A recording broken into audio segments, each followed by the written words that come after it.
Welcome back दोस्तों, आपको स्वागत है एक और नई वीडियो में। और आज हम लोग बात करने वाले हैं औरो ऑन प्रो सॉल्यूशंस के बारे में। बेसिकली ये जो कंपनी है ये डिजिटल पेमेंट्स और डेटा सेंटर्स के बैकएंड प्रोवाइड करती है। जैसे हमें जैसे होता है बैंकिंग ट्रांसफॉर्मेशन हो गया, होता है ना, जैसे क्यू मैनेजमेंट सर्विसेज, या फिर होता है ना कैश जो आप डिपॉजिट करते हैं ना उसमें, या होलसेल बैंकिंग में आप देख सकते हैं क्या होता है ना, लाइक जो क्रेडिट मैनेजमेंट सिस्टम्स है बैक एंड में जो है, या होता है ना कैपिटल मार्केट्स में होता है ना, लाइक जो फॉरेक्स में जो आपका चार्ट नहीं टिक करते हैं वो बैक एंड प्रोवाइड करना। या फिर होता है टेक इनोवेशन में, जैसे स्मार्ट सिटीज में, या डेटा सेंटर सर्विसेज, या फिर होता है ना लाइक कि कैसे समझाए आपको मैं, कोई भी कंपनी का होता है ना लाइक इंटरलिंक करना फाइनेंशियल सर्विसेज को, होता है ना वो सब चीजों को। फिनटेक में जैसे आप देखेंगे कि पेमेंट सर्विसेज हो गए, या होता है ना आपका फ्रेमवर्क बनाना, ये सब इंपॉर्टेंट चीजें हैं जो कंपनी को चाहिए होता है बैकएंड। स्ट्राइप बेसिकली यूएस का पेटीएम है, like not properly Paytm but payments gateway app बहुत उनका फेमस है वहाँ पे। लाइक होता है इसमें यूपीआई नहीं यूज होता है वहाँ पे, यूपीआई टेक्नोलॉजी नहीं है, पर स्ट्राइप बहुत फेमस है वहाँ पे, और जो यूज बहुत इजीली हो जाता है। उसका बैकएंड प्रोवाइड करते हैं, येस बैंक का बैकएंड प्रोवाइड करते हैं। You should not forget yes bank is a PSU stock now, ठीक है। और आप देख सकते हैं कि होता है ना फोर्थ या फिफ्थ लार्जेस्ट बैंक है वो इंडिया का, इफ नॉट साइज के हिसाब से, तो काफी बड़ा प्लेयर है इनके हाथ में उस हिसाब से देखें। 11.4% के हिसाब से कैगर पे डेटा सेंटर का मार्केट बढ़ रहा है इंडिया में। और आपको समझना होगा जैसे जैसे इंडिया डिजिटाइज होते जाएगा ना, डेटा सेंटर का मार्केट और ज्यादा ज्यादा ही बढ़ेगा, यहाँ से कम नहीं होने वाला। Same goes for payments gateway, पांच छह बड़े प्लेयर्स है, लाइक होता है ना, इसमें से मैं आपको बता देता हूँ, रेजर पे इज द बिगेस्ट प्लेयर मेरे हिसाब से। उसके बाद में पेपाल आता है, पर PayPal is much more on the outside, like होता है ना किसी को कुछ बाहर भेजना है तो पेपाल यूज करता है generally. PayU is again the second biggest player Razorpay के बाद में। फिर बिल डेस्क भी आता है, और फिर सीसी एवेन्यू बेसिकली इन्फीबीम हो गया। मैंने इस पे वीडियो बनाया, मैं ऊपर लिंक कर दूंगा, आप देख सकते हैं, चेकआउट कर सकते हैं उस वीडियो को भी। बेसिकली पांच छह बड़े प्लेयर है, बट इतना बहुत ही मतलब होता है ना डाइल्यूटेड मार्केट नहीं है इस हिसाब से, मार्केट शेयर गेन किया जा सकता है। अब यहाँ पे ऐसे देखेंगे ना कि लाइक 73 बिलियन का मार्केट है ये पेमेंट्स गेटवे का। इट्स ह्यूज मार्केट, और होता है ना 20% कैगर के हिसाब से बढ़ रहा है, और यूपीआई के बाद में और ज्यादा बढ़ेगा। यूपीआई में भी पेमेंट गेटवे का जरूरत पड़ता है। लाइक होता है ना, अगर आप किसी मर्चेंट के थ्रू जा रहे हो, किसी को बिजनेस को अगर आपको यूपीआई यूज करवाना है, तो वो जनरली हर बार आपको यूपीआई आईडी में डायरेक्ट ट्रांसफर नहीं करता है उसको। बिल जनरेट करना और ये सब वो बैकएंड में ये लोग करके देते हैं। स्मार्ट सिटी एक बहुत बड़ा प्रोग्राम है इस गवर्नमेंट का, और मेरे हिसाब से इन्होंने बहुत ज्यादा पैसे डाल चुके हैं इस चीज के ऊपर में। और 24 के बाद में मेरे हिसाब से ये इस चीज के ऊपर और ज्यादा रुपए डालेंगे। तो मेरे हिसाब से ये पर 24 का इलेक्शन का वेट अगर हम लोग कर सकते हैं थोड़ा सा, तो उसके बाद में ये जो टेक बैक एंड है और ये सब, इसके ऊपर और भी ज्यादा खर्चा होगा। आई फील ऑलरेडी हो रहा है, इट्स नॉट लाइक नहीं हो रहा है, पर और ज्यादा होगा, क्योंकि फिर लास्ट मैंडेट मिल जाएगा गवर्नमेंट को मेरे हिसाब से, मोदी वाले गवर्नमेंट को।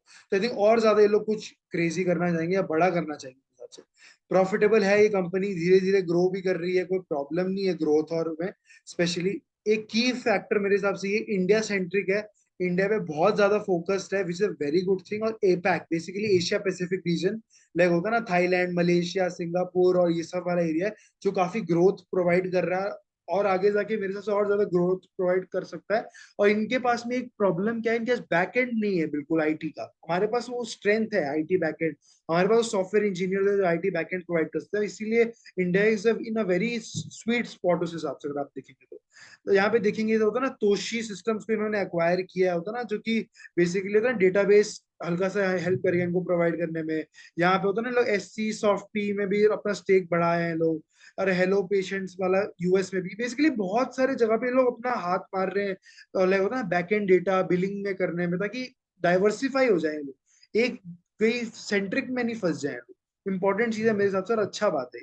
की क्लाइंट्स में अगर आप देखें तो डेटा सेंटर्स में टाटा पावर अगेन, लाइक होता है ना, ये सब कंपनीज को ही चाहिए डेटा सेंटर्स, जहाँ पे होता है ना ह्यूज डेटा स्टैक्स है, ताकि इनको भी पता चले कि इनका कहाँ नुकसान हो रहा है, कहाँ प्रॉफिट हो रहा है, डेटा एनालिसिस में हेल्प।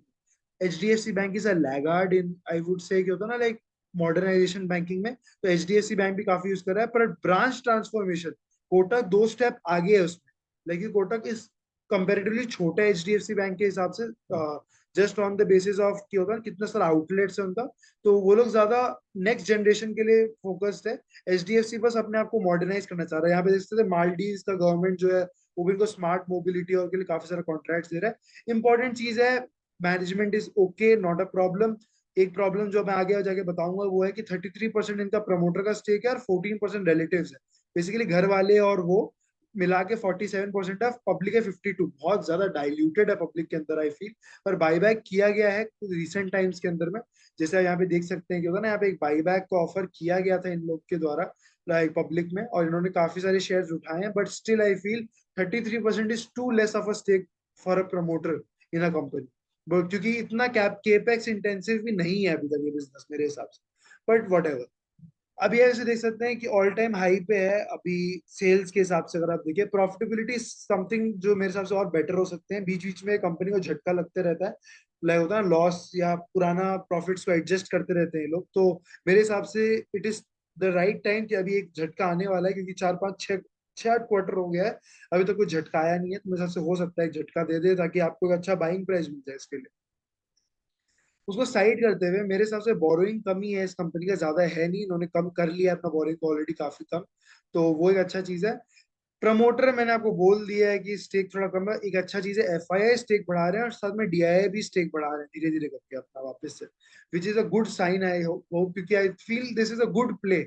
लाइक होता ना, लाइक क्योंकि इसमें कॉस्ट बहुत कम होता है और मार्जिन ऑफ ग्रोथ बहुत ज्यादा है मेरे हिसाब से इस बिजनेस में।